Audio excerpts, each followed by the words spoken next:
భారతదేశంలో కమ్యూనిస్ట్ భావజాలానికి కాలం చెల్లిందా? వెస్ట్ బెంగాల్ తీసుకున్న, త్రిపుర తీసుకున్న, కేరళ తీసుకున్న కమ్యూనిజం పూర్తిగా పెకిలించిపోయినట్లు తెలుస్తోంది. ఇక్కడ మనం చూస్తే అసలు ఈరోజు కార్ల్ మార్క్స్ పుట్టినరోజు మే 5వ తారీఖు. ఈ రోజున ఒకసారి కార్ల్ మార్క్స్ ఏం చెప్పారు? ఆ ఐడియాలజీ ప్రపంచంలో ఇంకా ఉందా? ఒక్కసారి రివ్యూ చేద్దాం. కార్ల్ మార్క్స్ మే 5వ తారీఖు 1818లో పుట్టారు. 1883లో చనిపోయారు. ఆయన భావజాలం ఒకటే, ప్రపంచ శ్రామికులారా ఏకం కండి, పోయేదేముంది బానిస సంఖ్యలు తప్ప అని చెప్పి.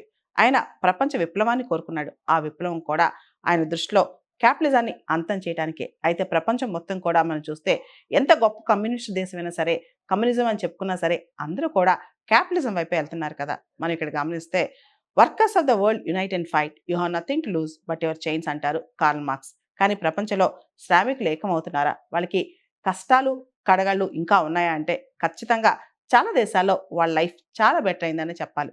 అంతేకాదు, కార్ల్ మార్క్స్ ఒక మాట అంటారు, the history of all hitherto existing societies is nothing but the history of class struggle.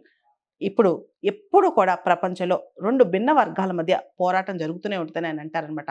అదే హ్యావ్స్ అండ్ హ్యావ్ నాట్స్, ధనికులు పేదవాళ్ళు అని చెప్పి. ఇక్కడ ధనికులు పేదవాళ్ళు పక్కన పెడితే ప్రపంచంలో మిడిల్ క్లాస్ కావచ్చు, అప్పర్ మిడిల్ క్లాస్ కావచ్చు, వాళ్ళు చాలా కంఫర్ట్ జోన్లో ఉన్నారు. వాళ్ళకి విప్లవాలు చేయాల్సిన అవసరం లేదు, విప్లవాల్ని ప్రోత్సహించాల్సిన అవసరం లేదు, ఎందుకంటే చక్కటి కంఫర్ట్ జోన్లో ఉన్నారనమాట. ఈ రోజున కార్ల్ మార్క్స్ బర్త్డే సందర్భంగా ఆయన చెప్పిన కొన్ని మాటల్ని ఒక్కసారి రివ్యూ చేసుకుందాం, ఒకసారి సమీక్షించుకుందాం. ఆయన ఒక మాట అంటా ఉంటారనమాట, revolutions are the locomotives of the history అని చెప్పి. చరిత్రను ముందుకు నడపడానికి విప్లవాలు రావాలి అని చెప్పి. అది ఎలాంటి విప్లవాలో ఒకసారి ఆలోచిస్తే అది కేవలం ఏదైతే కత్తులు కటాలు పట్టిన విప్లవం కాదు. ఈ రోజుల్లో అది ఆర్థికపరమైన విప్లవం అయి ఉండాలి. అందరూ ఆర్థికంగా సుభిక్షంగా ఉండాలని కోరుకోవటమే ఇప్పుడు మనం ఆశించే చక్కటి విప్లవం అన్నమాట. అదేవిధంగా ఆయన ఒక మాట అంటారు, ఆడవాళ్ళు ముందుకు రావాలి. ఏ చరిత్ర చూసినా ఎప్పుడైతే అమ్మాయిలు ముందుకు వస్తారో అప్పుడే చరిత్ర బాగుపడుద్ది అంటారు. మనం చూస్తే ప్రపంచంలో ఇంకా చాలా దేశాల్లో ఆడవాళ్ళు అణిగిమణిగే ఉంటున్నారనమాట. వాళ్ళని బయటకు తీసుకొచ్చి వాళ్ళ శక్తిని కనుక ఉపయోగించుకుంటేనే ఏ దేశమైనా బాగుపడుద్ది. అది భారతదేశంలో కూడా మనకి ఇప్పటికే అర్థమవుతుందనమాట. మన దేశం ఇంకా బాగుపడాలంటే, మన దేశం ఇంకా గొప్ప దేశం అవ్వాలంటే ఖచ్చితంగా ఉమెన్ లెడ్ డెవలప్మెంట్ అవసరం చెప్పి మనం కూడా అనుకుంటూ ఉంటాం. అండ్ కార్ల్ మార్క్స్ మరో మాట అంటారు, till now many people have interpreted the history but the real task is to change it.